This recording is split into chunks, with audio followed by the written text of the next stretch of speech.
में जल अटखेलियां करते हुए पुण्य लाभ अर्जित कर रहा है। ये बहुत सुंदर दृश्य है अमृत स्नान का, जहां ये सीमित होता था साधु संत और महात्माओं के लिए। आज हम देख पा रहे हैं एक जन सैलाब। This is the sea of humanity. आप देखिए किस तरह लोग यहाँ उमड़ पड़े हैं इस स्नान के लिए। अमृत स्नान का एक अपना ही महत्व है। ये आध्यात्मिक शुद्धि, राजसी गौरव का प्रतीक और ये कुंभ मेले से जुड़ा हुआ ही है। माना जाता है कि अमृत स्नान ये पापों के प्रायश्चित और आत्मा की शुद्धि के लिए अत्यंत पवित्र है। ये माना जाता है कि इस स्नान से व्यक्ति को मोक्ष की प्राप्ति होती है और जीवन मृत्यु के चक्र से एक तरह से मुक्ति प्राप्त होती है। कई लोग तो यहाँ पर मयंक अपने गुरु के कहने पर आते हैं और जो उनकी कथनी है उसके हिसाब से अपना अमृत स्नान, राजसी स्नान करने के लिए आते हैं। दूसरा महत्व ये है शाही, जैसे पहले शाही स्नान कहा जाता था, शाही का अर्थ ही राजसी है, जो दर्शाता है कि ये एक साधारण स्नान नहीं है बल्कि भव्य और सम्मानित अनुष्ठान है। इस स्नान में साधु संतों की शाही राजसी शोभा यात्रा निकाली जाती है, जो हम अभी देख पा रहे हैं, और इसे राजसी अंदाज में किया जाता है। कुंभ मेला भारत में हर 12 वर्ष में 4 बार अलग अलग स्थानों पर आयोजित किया जाता है। शाही स्नान कुंभ मेले का सबसे महत्वपूर्ण अनुष्ठान होता है। पहला अमृत स्नान शाही स्नान के रूप में मनाया जाता है, जिसमें नागा साधु और प्रमुख साधु संत भाग लेते हैं। इसी तरह एक मौनी अमावस्या के दिन होगा, एक महाशिवरात्रि के दिन इनका स्नान होगा। अमृत स्नान भारत की 4 पवित्र नदियों पर आयोजित कुंभ मेले के दौरान किया जाता है। गंगा, श्री गंगा जी संगम, जो आज हम प्रत्यक्ष रूप से देख रहे हैं, और उज्जैन की क्षिप्रा नदी, गोदावरी, नासिक। कुंभ मेले के दौरान ज्योतिषी गणनाओं के अनुसार सबसे शुद्ध दिन अमृत स्नान के लिए तय किया जाता है। और इस शाही स्नान में हम जैसे देख रहे हैं, इस अमृत स्नान में नागा साधु, अखाड़े, श्रद्धालु और भक्तगण, और इस वर्ष भारतवर्ष के लिए सौभाग्य है और ये सारा श्रेय उत्तर प्रदेश राज्य और प्रशासन को जाता है। उनकी व्यवस्था के कारण, उनकी पब्लिसिटी, और उन्होंने जो लोगों को आश्वासन दिया है कि यहाँ व्यवस्थाएं ठीक होंगी, आप आइए और इसमें प्रतिभागी बनिए। यही कारण है कि दूर दूर से लोग इस विश्वास और आस्था के साथ चले आए हैं। वरना अमूमन लोग सोचते हैं कौन जाएगा वहाँ पर, जाकर भीड़ में कौन इतनी रिस्क लेगा। लेकिन आप ये देखिए कि लोग वहाँ से अपने अपने घरों से अपना सामान लेके, केवल देश के श्रद्धालु और भक्तगण नहीं, अंतर्राष्ट्रीय स्तर पर भी हमारे यहाँ कई श्रद्धालु आए हैं ये देखने के लिए कि कुंभ मेला में एक डुबकी वो भी लगाए। महाकुंभ के दौरान कुल 3 अमृत स्नान होंगे। इस स्नानों की तिथियां ज्योतिष गणना के अनुसार तय की गई है। हम सभी जानते हैं आज का ये स्नान है, फिर 29 जनवरी को मौनी अमावस्या के दिन और 3 फरवरी को बसंत पंचमी के पर्व पर किया जाएगा। इसके अलावा माघी पूर्णिमा, पौष पूर्णिमा और महाशिवरात्रि के दिन तो स्नान होंगे ही, लेकिन ये अमृत स्नान नहीं माना जाता है, पर इन दिनों भी भक्तगण आकर स्नान करते हैं। अमृत स्नान का एक धार्मिक और सांस्कृतिक महत्व भी है मयंक। महाकुंभ भारतीय समाज के लिए न केवल धार्मिक बल्कि सांस्कृतिक दृष्टि से भी बेहद महत्वपूर्ण है। इसमें अमृत स्नान के साथ मंदिर दर्शन करना भी बहुत महत्वपूर्ण माना गया है। दान पुण्य करना बहुत महत्वपूर्ण है। अन्य धार्मिक अनुष्ठान भी किए जाते हैं। महाकुंभ में भाग लेने वाले नागा साधु, अघोरी और सन्यासी हिंदू धर्म की गहराई, विविधता को दर्शाते हैं।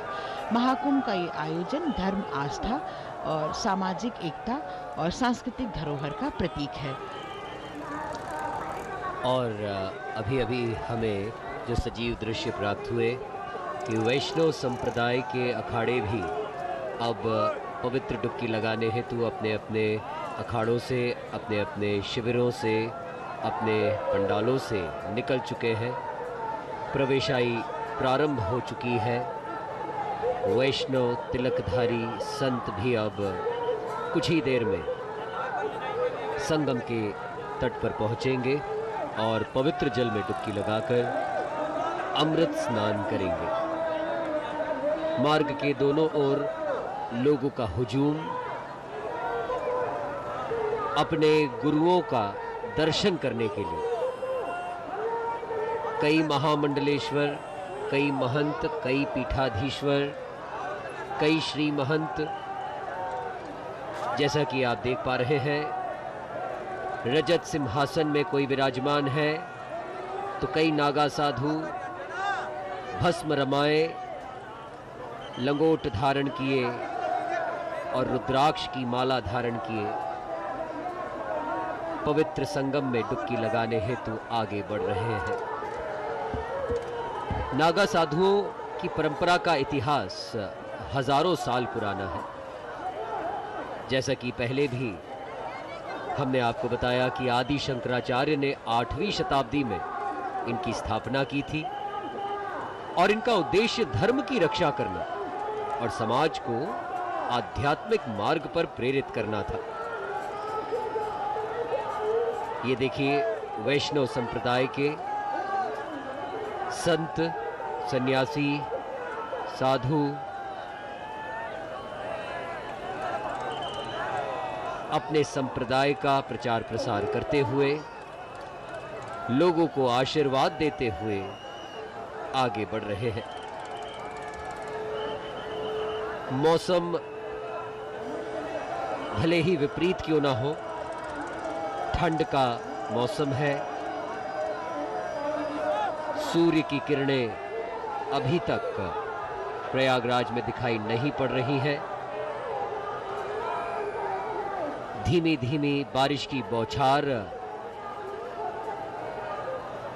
की अनुभूति हो रही है और इसी बीच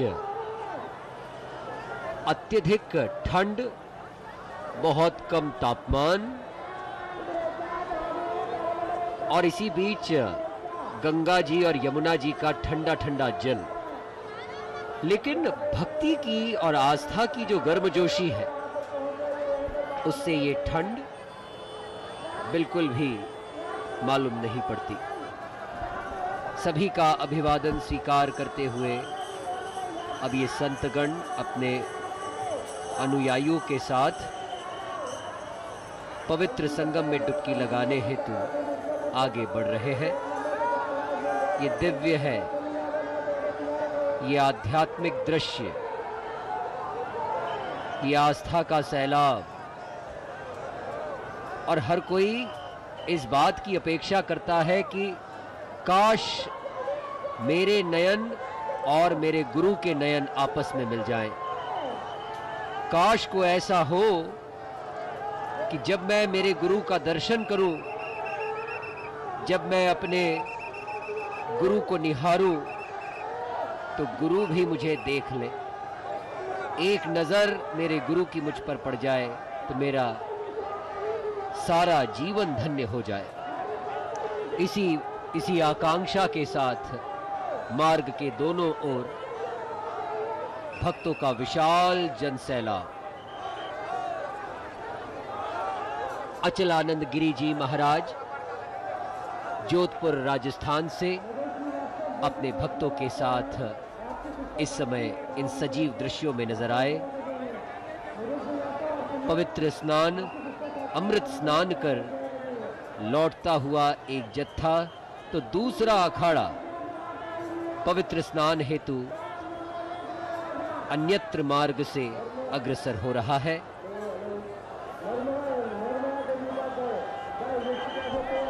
आज यहाँ एक एक करके जो हमारे सामने परम पूजनीय संतगण विभिन्न अखाड़ों के माध्यम से जा रहे हैं। मयंक, हम अपने दर्शकों को इन अखाड़ों के बारे में जानकारी दे दें।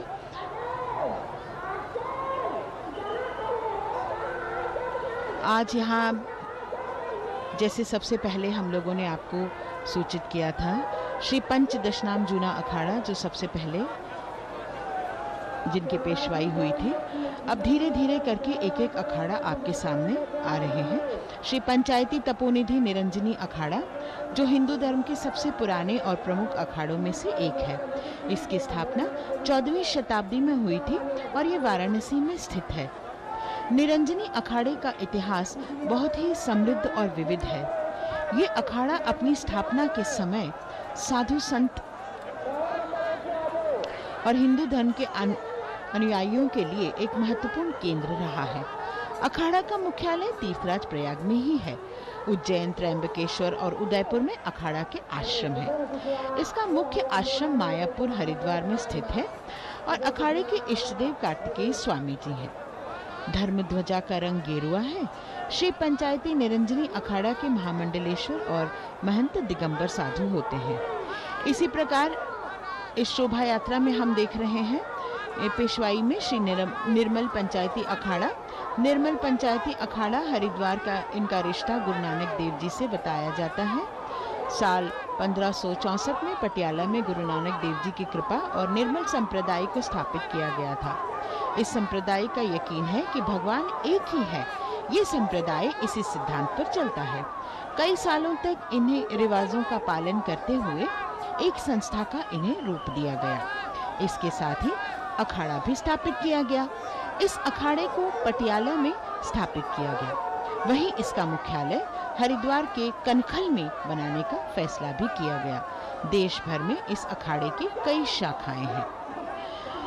आज के इस राजसी शोभा यात्रा में पंचायती अखाड़ा बड़ा उदासीन भी सम्मिलित है। श्री पंचायती अखाड़ा बड़ा उदासीन का इतिहास बहुत ही पुराना है। ये 111 साल पुराना अखाड़ा है। इस अखाड़े में कोई नागा साधु नहीं होते, जो इसे अन्य अखाड़ों से अलग बनाता है। अखाड़े का नाम उदासीन रखा गया है। उदासीन ब्रह्मा के समाधिस्थ स्वरूप को ये संबंधित है, जो आत्मिक शांति और परब्रह्म के ध्यान में लीन होने का प्रतीक है। इस अखाड़े का मुख्य आश्रम प्रयागराज में स्थित है। इस अखाड़े की स्थापना 1825 ईस्वी में हरिद्वार में हर की पौड़ी पर की गई थी।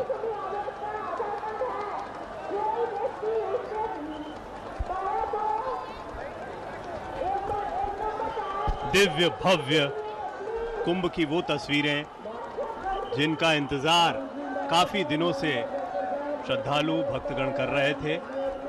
ये तस्वीरें स्पष्ट तौर पर भक्तों के उत्साह को दिखाती हैं। ये तस्वीरें स्पष्ट तौर पर ये बताती हैं कि भारतीय संस्कृति, सनातन की परंपरा किस तरीके से पूरे विश्व में एक आदर्श के तौर पर इस महाकुंभ को प्रस्तुत कर रही है।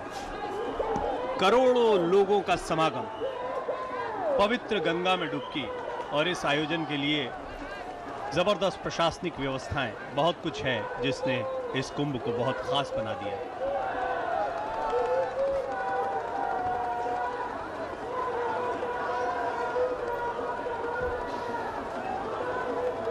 आध्यात्मिक दृष्टिकोण से भारत की इस पावन धरा पर कई ऐसे संत, महात्मा और दार्शनिक हुए जिन्होंने न सिर्फ भारतीय परंपरा बल्कि विश्व में कई अन्य दार्शनिकों को एक दिशा दी। दर्शन की भूमि भारत भूमि पर, जहां हर दर्शन का सम्मान किया गया, जहां आस्तिक दर्शनों के साथ साथ नास्तिक दर्शन को भी सम्मान और जगह दी गई, ऐसी सहिष्णुता पूरे विश्व में कहीं किसी और धरती पर देखने को नहीं मिलती। भारत के पूर्व राष्ट्रपति डॉक्टर सर्वपल्ली राधाकृष्णन अपनी पुस्तक भारतीय दर्शन में लिखते भी हैं कि एक ऐसी भूमि है जिस भूमि पर अध्यात्म सहजता से उत्पन्न होता है। इसकी वजह है भारत की भौगोलिक स्थिति, भारत के जनमानस की सहजता, मन की सुंदरता। और देखिए, बहुत ही सुंदर तस्वीरें दूरदर्शन के माध्यम से आप तक पहुंची। हमारे YouTube चैनल के साथ साथ OTT प्लेटफॉर्म वेब टीवी पर भी आप इस प्रसारण को लगातार लाइव देख रहे हैं। और ये बड़े हर्ष का विषय है कि देश और विदेश में लाखों की तादाद में दर्शक भी इतने ही आनंद के साथ दूरदर्शन के इस प्रसारण को देख रहे हैं, जिस आनंद के साथ एक समय पर लाखों की ही तादाद में श्रद्धालु यहाँ पर महामंडलेश्वरों को देख रहे हैं, अखाड़ों को देख रहे हैं। किन्नर अखाड़े का अपना एक स्थान है। किन्नर समुदाय को सम्मान देते हुए अखाड़े के रूप में इसे जब शामिल किया गया तो एक हर्ष का विषय इस पूरे समुदाय में था। सहिष्णुता एक बहुत महत्वपूर्ण अंग हमारी परंपरा का रहा है और इसी सहिष्णुता की एक झलक आप दूरदर्शन के माध्यम से महाकुंभ 2025 की इन तस्वीरों में देख रहे हैं।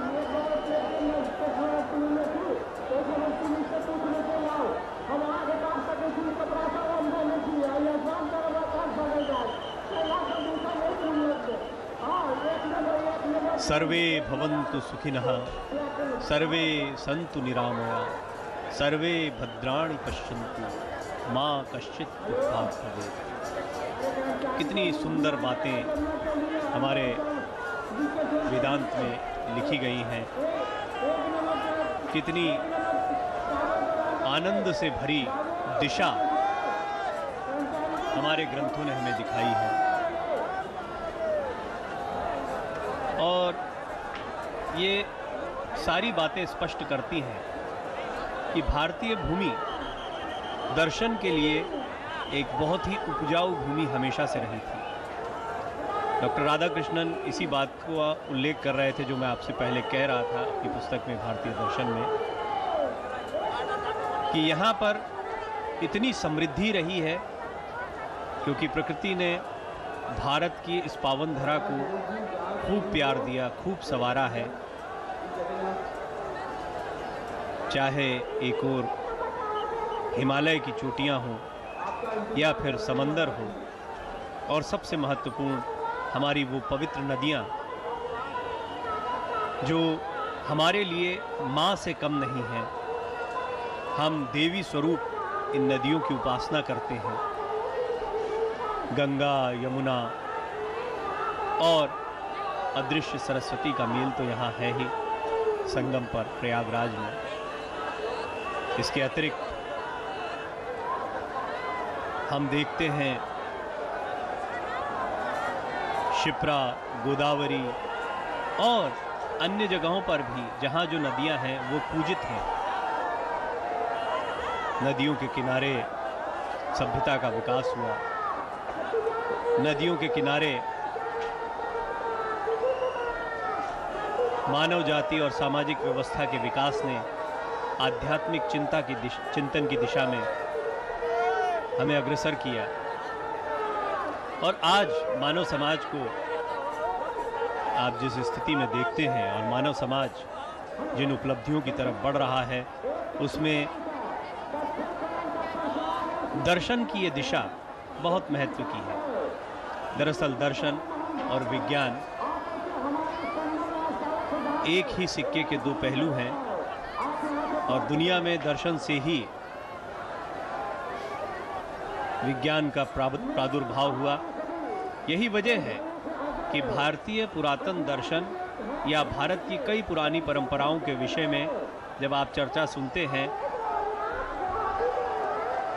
तो आप पाते हैं कि भारतीय वैदिक विज्ञान या भारतीय वैदिक दर्शन मूल रूप से दुनिया में कहीं उपजे विज्ञान की जड़ में आपको दिखाई देता है। उदाहरण के लिए बोधायन प्रमेय को लीजिए जो बाद में पाइथागोरस प्रमेय के तौर पर प्रसिद्ध हो गई। लेकिन ये एक दो उदाहरण हैं, ऐसे कई उदाहरण आपको मिलेंगे कि भारत भूमि दर्शन और विज्ञान के क्षेत्र में कितने उन्नत शिखर तक गई है। इसकी वजह इस भारत भूमि का एक वो बड़ा गुण है जिसको हम यहाँ की सहिष्णुता में, इन आनंददायी तस्वीरों में, जहाँ पर किन्नरों को भी समाज में वही स्थान है जो किसी विरक्त को, किसी साधु को, किसी संत को है।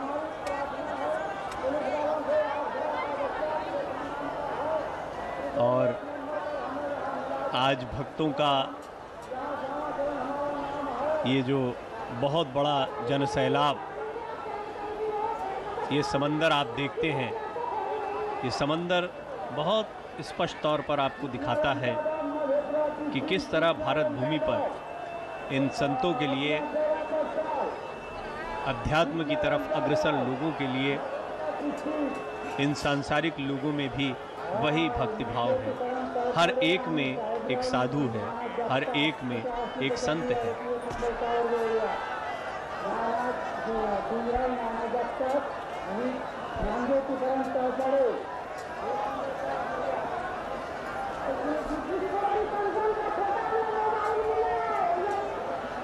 ये दिव्य तस्वीरें आप दूरदर्शन के माध्यम से लगातार देख रहे हैं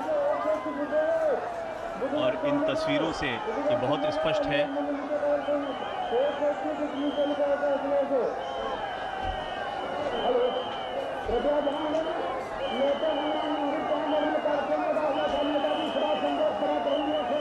इन तस्वीरों से आप अंदाज़ा लगा सकते हैं कि श्रद्धालुओं में कितना उत्साह, कितना आनंद इस समय भरा हुआ है।